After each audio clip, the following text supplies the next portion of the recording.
흔들리지 않는 나라라는 제목으로 함께 말씀을 나누고자 합니다.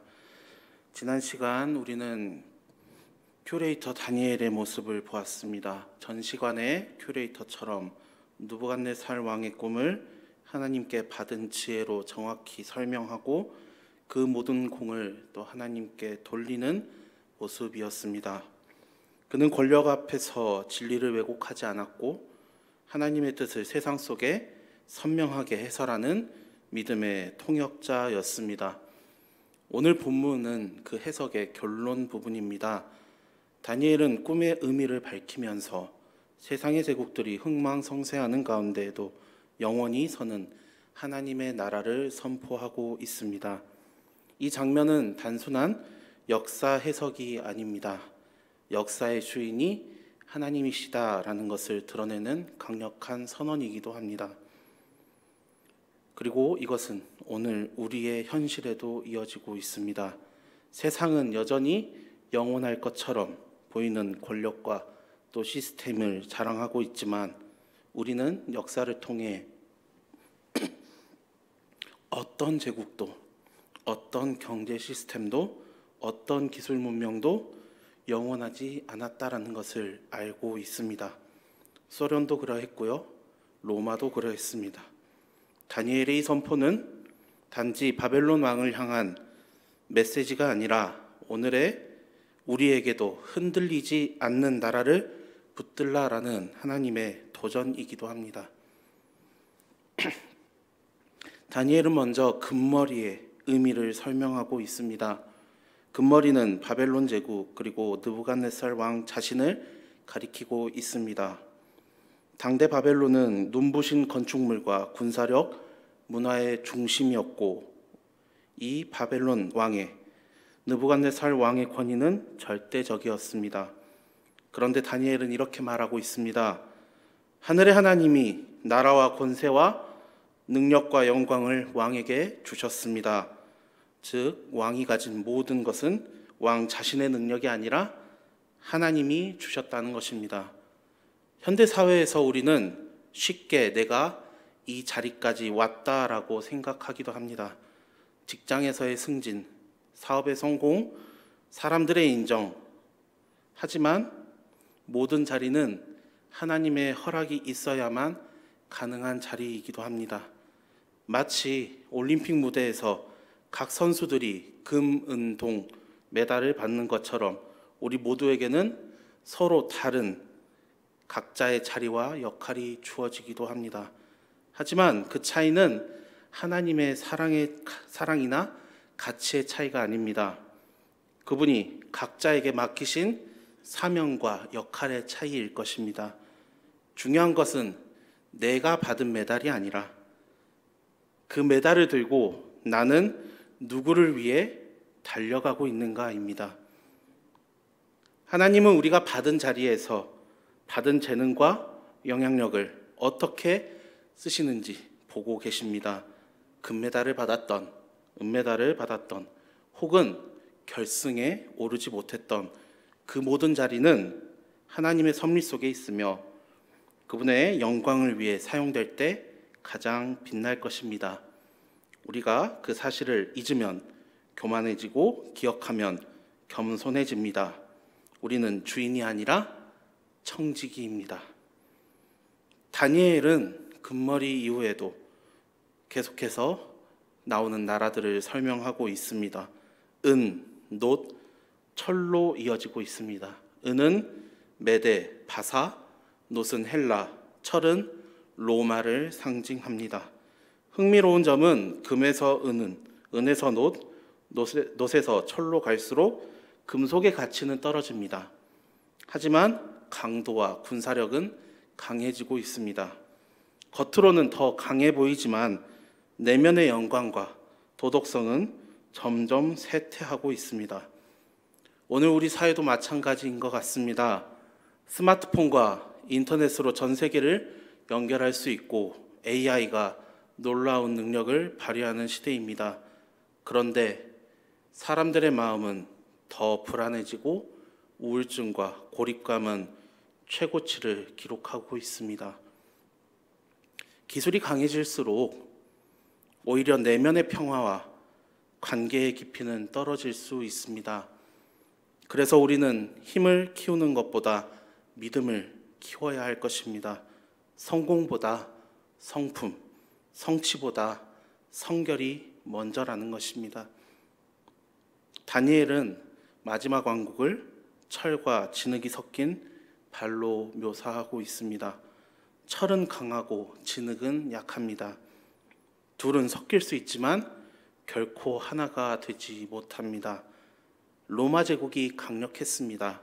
그러나 최후에는 분열했던 이유도 여기에 있습니다. 오늘날도 마찬가지입니다. 정치적, 경제적 통합은 계속해서 이루어지고 있고 국제연합, 기업 간 합병 등 겉으로 하나가 된 것 같지만 결국 이해관계가 충돌하게 되면 어떻게 됩니까? 깨지게 됩니다. 심지어 교회도 억지로 맞춘 연합은 오래 가지 못합니다. 오직 성령 안에서 진리 위에서 세워진 연합만이 무너지지 않습니다. 그러므로 우리의 연합은 사람의 능력이 아니라 하나님의 은혜에 뿌리를 내려야 할 것입니다. 이제 환상의 절정이 나옵니다. 사람의 손으로 하지 아니하고 뜨인 돌이 신상을 칩니다. 모든 금속이 산산조각 나고 바람에 날려 흔적도 없이 사라지게 됩니다. 그리고 그 돌은 점점 커지더니 큰 산이 되어 온 산에 가득합니다. 이 돌은 하나님의 나라, 곧 메시아 왕국을 상징하고 있습니다. 예수 그리스도의 오심으로 이미 시작되었고 재림으로 완성될 영원한 나라입니다. 우리는 몇 년 전 코로나 팬데믹을 겪으며 세상 나라와 제도가 얼마나 쉽게 흔들릴 수 있는지 똑똑히 보았습니다. 갑작스럽게 함께 모여 예배드릴 수 없었지만 하나님의 말씀은 멈추지 않았습니다.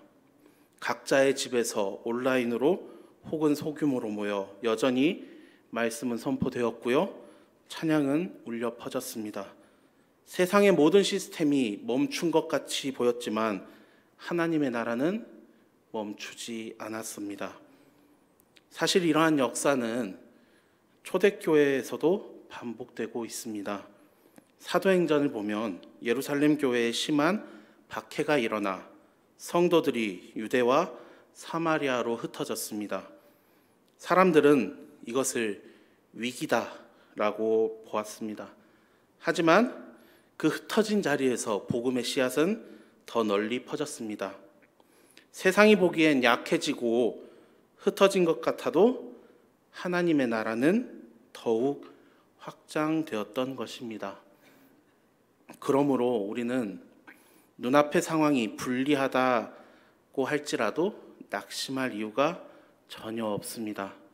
세상의 권력과 구조가 무너질지라도 하나님의 나라는 결코 무너지지 않습니다. 그 나라는 지금도 자라나고 있으며 언젠가 온 세상을 가득 채울 것입니다. 이제 우리의 시선은 흔들리는 세상이 아니라 결코 흔들리지 않는 하나님의 나라에 고정되어야 할 것입니다. 마지막으로 느부갓네살 왕은 다니엘 앞에 엎드리고 예물과 존귀를 줍니다. 그러나 그의 경배는 하나님께 드린 것이 아니라 다니엘 개인에게 드렸던 것입니다. 그럼에도 다니엘은 주어진 영광을 혼자 차지하지 않습니다. 자신의 친구들과 함께 세워 지방의 행정을 맡기는 일을 또 제안하게 됩니다. 다니엘은 자신의 권력을 자기 유익이 아니라 공동체의 유익을 위해 사용했습니다. 하나님께서 우리에게 주신 자리는 나 혼자 높아지라고 주신 것이 전혀 아닙니다. 이웃을 세우고 공동체를 세우고 하나님의 나라를 확장하라고 주신 자리입니다. 사랑하는 우리 계림교회 성도님들, 다니엘은 금머리의 영광에서 뜨인 돌의 나라까지 하나님의 주권과 나라의 영원성을 선포했습니다. 세상 나라들은 강해지는 것 같아도 가치와 영광은 쇠퇴했고 결국 무너졌습니다. 그러나 하나님의 나라는 영원히 섰고 온 세상에 가득합니다. 우리는 역사를 통해 이 사실을 확인합니다. 바벨론, 메데, 바사, 헬라, 로마 제국이 번성했지만 지금은 역사책 속에 나라의 이름으로 남아 있습니다. 코로나 팬데믹, 경제 위기, 정치적 변화 같은 사건들도 마찬가지입니다. 세상은 언제든지 흔들리고 있고 우리가 의지하던 것은 하루아침에 사라질 수도 있습니다. 그러나 하나님의 나라는 결코 흔들리지 않습니다. 초대교회 성도들은 박해 속에서도 복음을 선택했고 그리고 그 복음을 전했습니다. 팬데믹 속에서도 하나님의 말씀이 멈추지 않았던 것처럼 오늘 우리도 흔들리지 않는 나라의 백성답게 살아야 할 것입니다. 우리의 시선과 발걸음을 잠시 있다 사라질 세상의 영광이 아니라 영원한 하나님 나라 위에 두어야 할 것입니다. 그러므로 이번 한 주간, 남은 한 주간 여러분의 삶을 하나님의 나라 위에 세우시고 주어진 자리에서 하나님의 주권을 인정하고 받은 은혜와 영광을 이웃과 공동체를 위해 사용하는 귀한 성도님들 되시길 주님의 이름으로 축복합니다. 어떤 상황 속에서도 낙심하지 말고 흔들리지 않는 하나님 나라를 해설하고 드러내는 믿음의 증인으로 서시길 바랍니다. 우리 모두가 다니엘처럼 세상 한복판에서 흔들리지 않는 하나님 나라를 붙잡고 사는 인생 되시기를 주님의 이름으로 축복합니다.